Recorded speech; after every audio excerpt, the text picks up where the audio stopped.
Ya, jadi karakteristik RME-nya seperti yang ditampilkan di screen, ini lebih pada kita membangun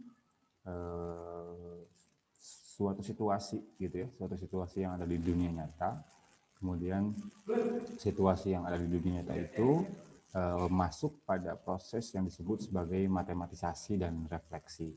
Artinya misalkan di sini ada masalah-masalah yang dideskripsikan, kemudian masalah tersebut dibuat sebagai apa ya, sebagai proses matematisasi gitu ya, atau orang lebih cenderung melihatnya matematisasi konseptual ini sebagai sebuah permodelan matematika ya, sebuah permodelan matematik gitu ya. Jadi dari dunia nyata kemudian masuk pada proses matematisasi dan refleksi, kemudian setelah itu dicoba diabstraksi dan diformulasikan ke dalam sebuah model matematis.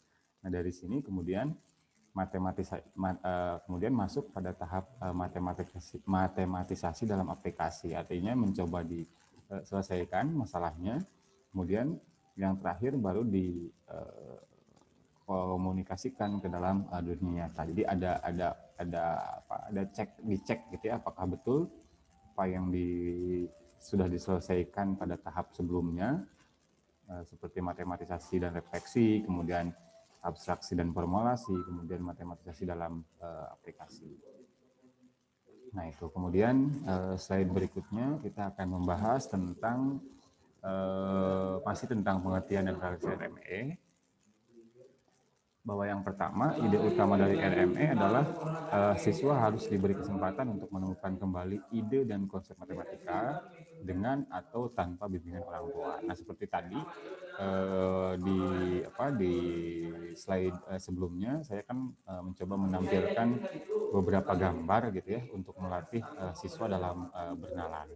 Nah, itu bisa dijadikan sebagai salah satu masalah yang digunakan gitu ya untuk siswa menemukan kembali ide atau konsep matematika. Nah, baik yang bisa dilakukan dengan bimbingan ataupun dengan tanpa bimbingan orang dewasa atau tanpa bimbingan guru begitu ya. Nah, kemudian prinsip realitas dalam RME ini dipandang sebagai suatu sumber untuk belajar matematika sehingga tujuan pembelajaran sesuai dengan yang diharapkan, yaitu kebermaknaan konsep matematika melalui aktivitas siswa. Nah, pada pertemuan sebelumnya di mata kuliah ini, kalau tidak salah ya, yang saya menerangkan tentang doksa teh, atau pertemuan waktu metodologi, saya lupa lagi. Nah, itu ya, ketika misalkan ada soal, berapakah 3 bilangan berturut-turut dengan jumlah 45 gitu ya. Nah, ini kan soal yang pernah saya sebutkan dulu ya. Nah, ini kan bisa dijawab dengan 45 sama dengan A ditambah A plus 1 ya.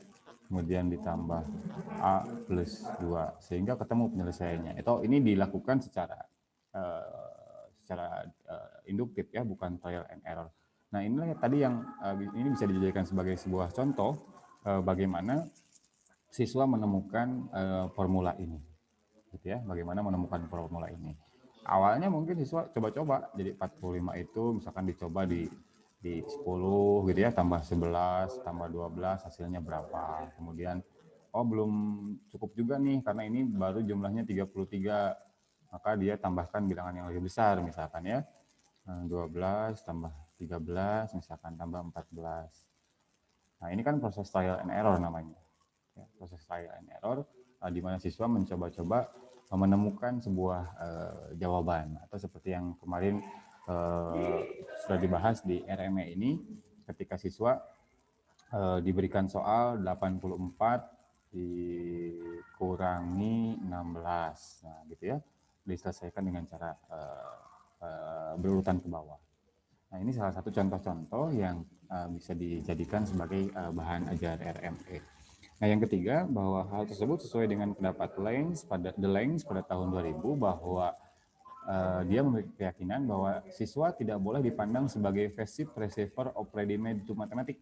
Ya, jadi siswa itu tidak boleh dipandang sebagai objek yang pasif yang hanya bersedia untuk menerima konsep matematika saja gitu ya, tapi siswa diajak untuk menemukan kembali gitu ya konsep-konsep matematikanya gitu. Jadi mungkin saja ini kan sebuah deret ya, kalau kita tuliskan A ditambah A plus 1 dan seterusnya, ini kan sebuah deret.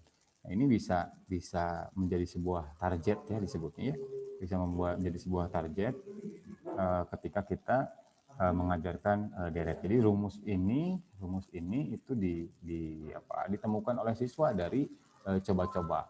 Misalkan salah satunya seperti itu. Nah, menurut Delanes bahwa ketika kita mengajarkan matematika sebagai sebuah konsep yang jadi, nah itu sebaiknya dihindari gitu ya, karena kita harus memiliki keyakinan bahwa siswa itu bukanlah subjek yang hanya bisa secara pasif menerima matematika yang sudah jadi begitu. Nah, yang selanjutnya kita melihat pengertian dan karakteristik RME menurut Travers. Travers ini juga sama, salah satu orang yang konsen terhadap RME selain Delanes dan Grottemeier ya. Nah, ini pertama penggunaan konteks. Ya, penggunaan konteks ini, konteks kalau kita bisa pahami ini ada beberapa. Misalkan ada konteks pribadi, gitu ya. Ada konteks sosial, ada konteks ilmiah. Misalkan ya. Nah, konteks pribadi misalkan, ini berarti masalah-masalah yang disebutkannya haruslah berhubungan dengan pribadi siswa. Nah, secara individu, misalkan kalau kita mau menerangkan tentang tadi garis bilangan misalkan ya, bisa kita tadi menggunakan sebuah gambar mobil yang di samping mobilnya itu ada pagarnya. Itu kan bisa dijadikan sebagai sebuah sebuah masalah kontekstual yang bisa dijadikan bahan ajar ketika kita menerangkan contoh-contoh atau jenis-jenis bilangan. Nah, gitulah salah satu contohnya. Yang kedua, ini penggunaan pendekatan untuk matematisasi progresif. Nah, ini berarti kita harus fokus pada proses matematisasi. Proses matematisasi itu berarti merupakan proses pendefinisian gitu ya. Proses dalam mendefinisikan gitu ya, atau pendefinisian masalah yang ada dalam dunia nyata. Nah, ini dunia nyata gitu ya, nyata ke dalam masalah matematis gitu ya. Nah, ke dalam masalah matematis. Jadi pendekatannya harus dibuat sebagai sebuah matematisasi progresif, artinya lebih maju dari pendekatan-pendekatan yang sebelumnya. Nah, bisa jadi kalau misalkan pendekatan yang digunakan itu hanyalah trial and error, misalkan ya, untuk bilangan yang kecil, 45, ini dapat dengan mudah ya, trial and error-nya, menjumlah-jumlahkannya. Ya, menjumlah-jumlahkan bilangan yang memenuhi 3 bilangan yang memenuhi unsur memenuhi jumlah 45. Ini kan 14, 15, 16. Tapi kalau misalkan si siswa dihadapkan dengan soal yang serupa tapi bilangan yang digunakannya lebih besar, misalkan 7.562, nah, ini apakah masih bisa digunakan trial and error? Kan tidak ya. Nah, 7.562. Apakah ini bisa trial and error? Ya bisa saja, tapi kan bilangan yang digunakannya terlalu besar. Berapa kira-kira penalaran untuk katakanlah menemukan 3 bilangan berurutan yang jumlahnya adalah 7.562 tanpa konsep deret seperti yang kita bahas di pertemuan sebelumnya, ini kan akan lebih kesulitan ya. Tapi kalau misalkan kita pakai konsep deret, ini akan lebih memudahkan dalam menyelesaikan masalah-masalahnya. Nah, itulah yang dimaksud sebagai sebuah matematisasi progresif. Nah, kemudian yang ketiga, ini pemanfaatan hasil konstruksi siswa. Nah, ini hampir sama dengan yang tadi ya, dengan konsep deret. Jadi, bagaimana siswa diberikan keleluasaan dalam mengkonstruksi konsepnya sendiri, gitu ya. Nah, mungkin saja apa yang tadi disebutkan untuk mencari tiga bilangan yang jumlahnya 45 itu bisa jadi yang A plus yang A kemudian ditambah A plus 1 dan seterusnya ini bisa jadi ini ditemukan oleh siswa gitu ya. Bisa jadi kalau ada siswanya yang berkemampuannya lebih baik daripada siswa-siswa lainnya, mungkin saja konsep ini ditemukan oleh siswa. Jadi ini bahan ajar yang digunakan dalam RME itu harus memenuhi unsur yang bisa memanfaatkan hasil konstruksi siswa, gitu ya. Ya, kemudian interaktivitas. Nah, interaktivitas itu berarti polanya hampir sama dengan yang ini ya, dengan yang saya sebutkan sebagai ada dunia. Jadi kita hidup itu ada di dua dunia. Yang pertama di dunia nyata, gitu ya, dan yang kedua di dunia matematika. Nah, konsep inilah yang disebut sebagai interaktivitas. Jadi hubungan antara kedua dunia, gitu ya, baik di dunia nyata maupun di dunia matematika. Nah, ini keduanya harus memenuhi unsur keterkaitan, ya, keterkaitan seperti yang di 5 ini. Jadi masalah-masalah yang ada dalam matematika itu harus mampu menyelesaikan masalah-masalah yang ada di dunia nyata. Begitu sebaliknya, masalah yang ada di dunia nyata harus bisa diselesaikan oleh matematika. Nah, begitu ya, kurang lebihnya seperti itu. Jadi apapun masalahnya harus bisa diselesaikan dalam masalah matematika.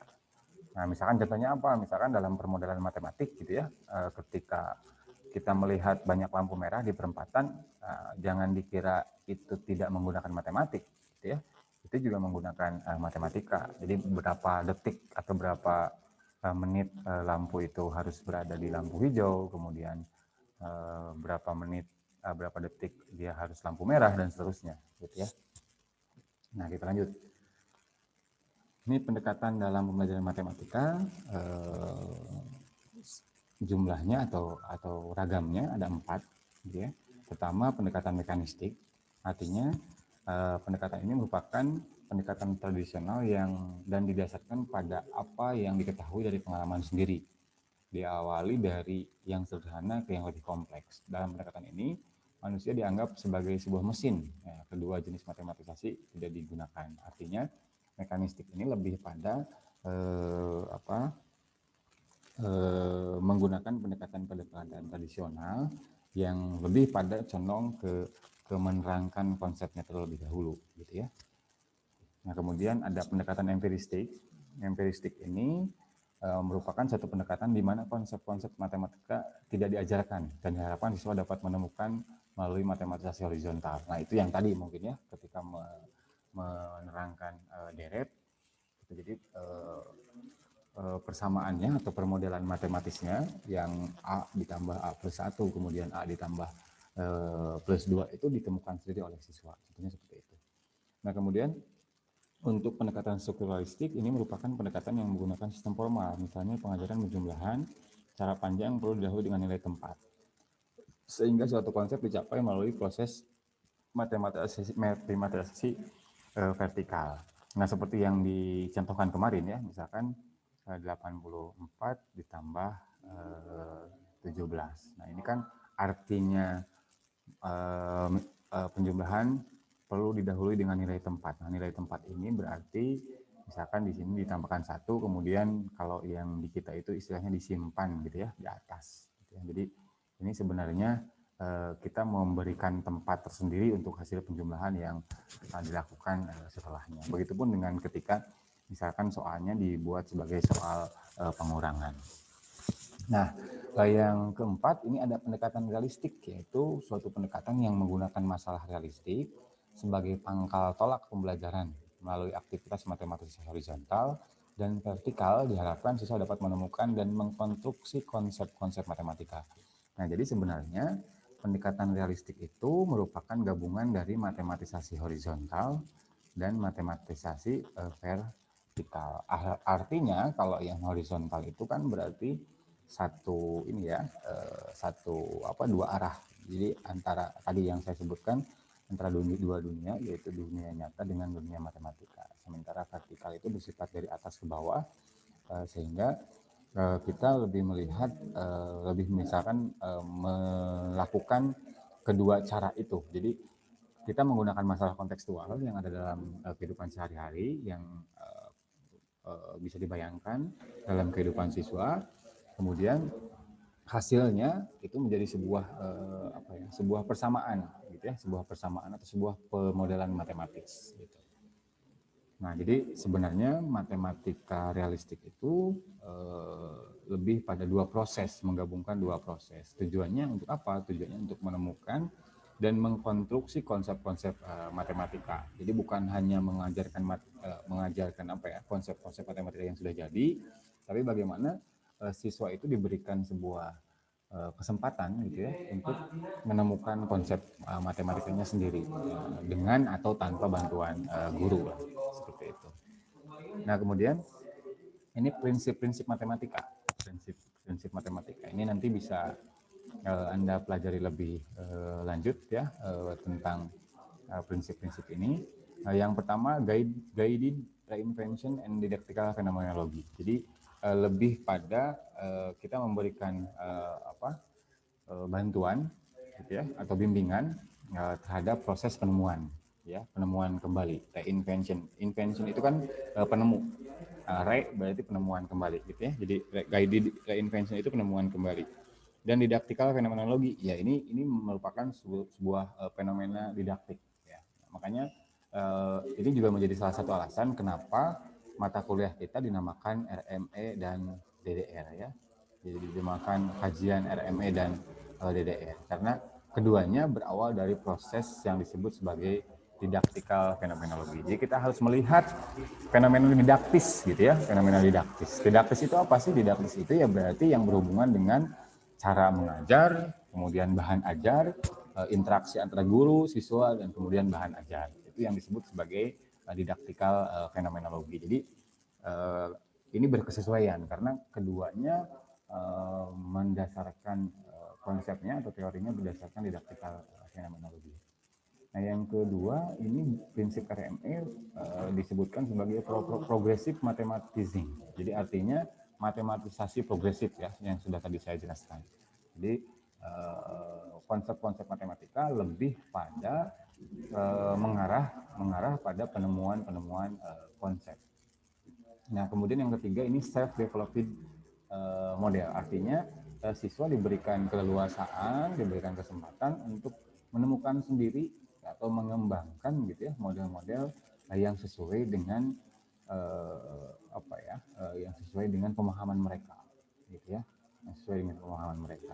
Jadi kalau saya tadi mencontohkan berapa bilangan berturut-turut yang jumlahnya 45, ini siswa diberikan ke leluasaan untuk menentukan secara induktif maupun secara deduktif.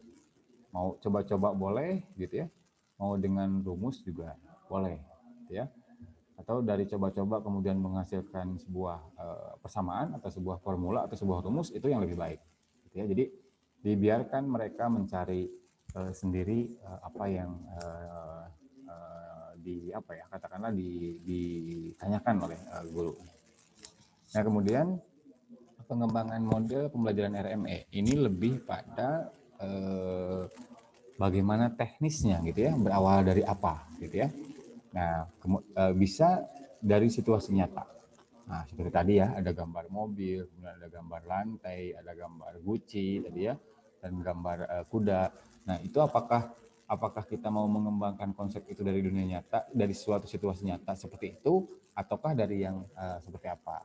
Nah, bisa juga pada tahap referensi, artinya kita bisa melihat masalah tersebut berawal dari sumber-sumber yang relevan, gitu ya. Ataukah yang ketiga yang bisa menjadi pilihan pengembangan modelnya, ini tahap generalisasi, artinya apakah sesuatu persamaan atau sesuatu formula itu bisa digeneralisir atau tidak, gitu ya, seperti yang tadi itu, yang deret itu. Apakah konsep deret A ditambah A plus 1 gitu ya, ditambah A plus 2 dan seterusnya, apakah ini bisa menjadi sebuah konsep yang general yang bisa diterapkan dimanapun gitu ya, atau tidak, kan gitu ya. Nah, misalnya ada soal lain selain 45, misalnya tadi ya 6.986 misalnya. Nah, apakah ini bisa diterapkan juga di sini atau tidak? Nah, gitu ya. Nah, ini yang harus kemudian harus dicoba. Jadi pada tahap generalisasi ini kita bisa mencoba mengembangkan model gitu ya untuk tujuan mengeneralisir konsep yang ditemukan.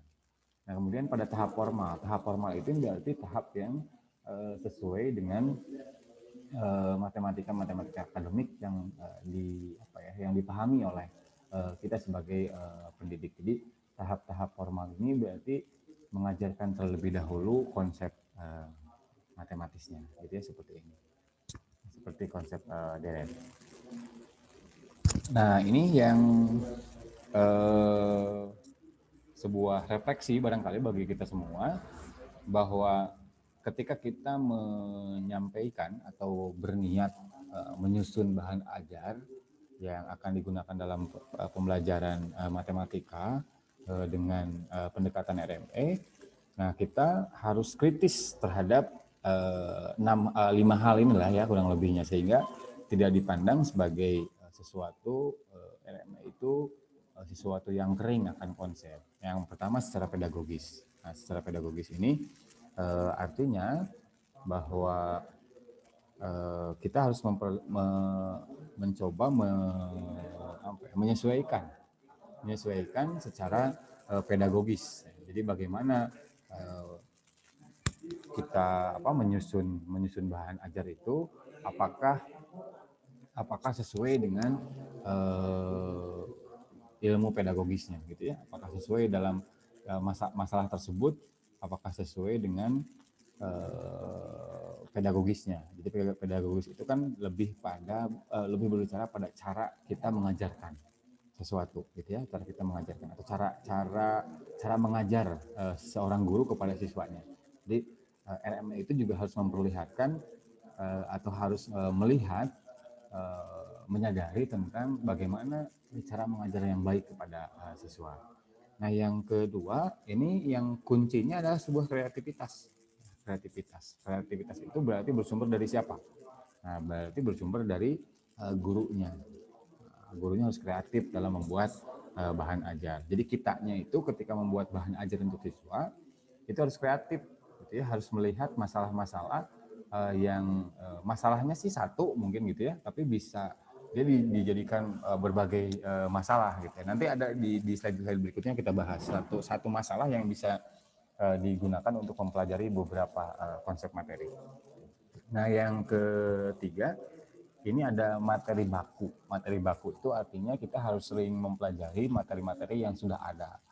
Nah, jadi boleh Anda nanti sebelum mengembangkan bahan ajar RME, Anda mempelajari dulu bahan-bahan yang lain dari buku-buku SMP misalkan ya, dari buku-buku SMA, sehingga Anda memiliki inspirasi bagaimana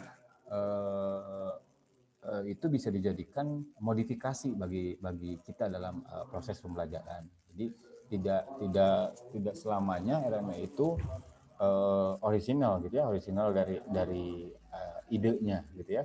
Tapi bisa juga ide itu muncul dari materi-materi baku yang ada dalam buku-buku sekolah. Nah, yang keempat mendikte, artinya pembelajarannya itu lebih pada memberikan memberikan pertanyaan-pertanyaan yang open ended gitu ya, yang menuntun kepada siswa menemukan konsep-konsep matematika. Nah, yang kelima ini rutinitas, artinya masalah-masalahnya yang dijadikan masalah dalam RME itu haruslah masalah-masalah yang dikenal oleh siswa. Misalkan tadi saya mencontohkan kalau di Belanda dulu bahan ajarnya ada yang menggunakan masalah dari satu pizza gitu ya, dan ketika dibawa ke Indonesia mungkin itu tidak relevan karena tidak semua pizza itu kan bukan kebudayaan kita gitu ya, bukan makanan khas kita gitu ya. Jadi dimungkinkan mungkin siswa ada yang tidak mengenal, ada yang tidak tahu pizza itu seperti apa bentuknya, jadi masalahnya bisa diganti. Jadi intinya RME itu supaya tidak kering gitu ya, jadi kita harus memperhatikan secara kritis tentang kelima hal yang tadi disebutkan. Oke, selanjutnya, alhamdulillah. Kita break dulu ya sebentar.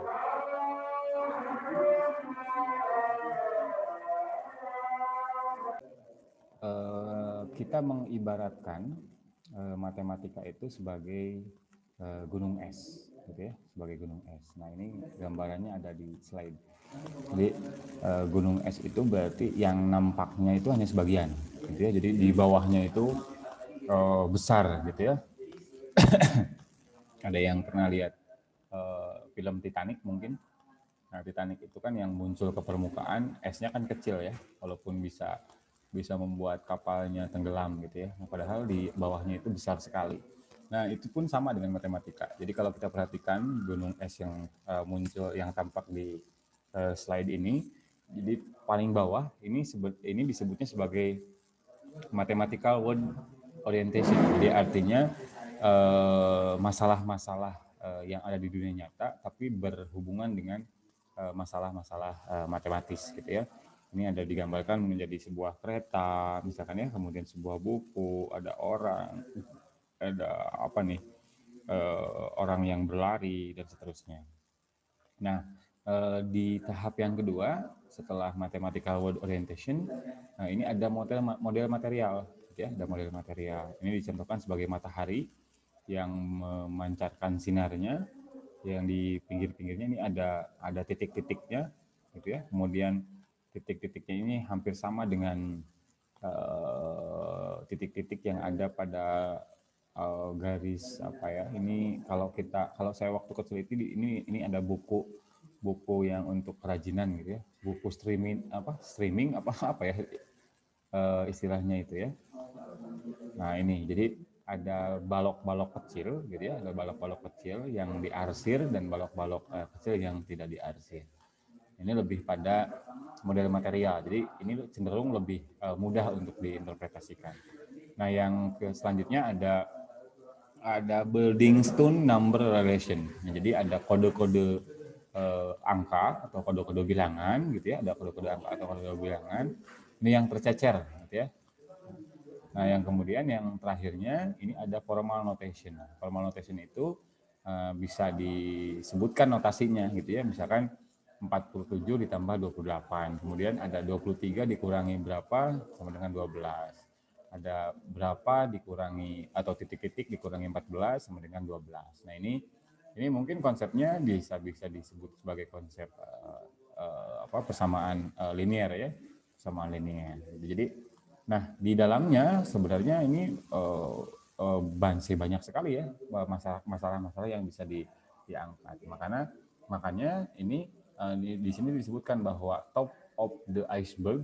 Nah, ini kurang dari gitu ya, kurang dari atau lebih kecil dari apa yang ada di dasar lautnya gitu ya. Jadi gunung es itu ibaratkan sebagai gunung es. Jadi yang kelihatan muncul di atas itu sedikit, jadi hanya sebagian kecil saja.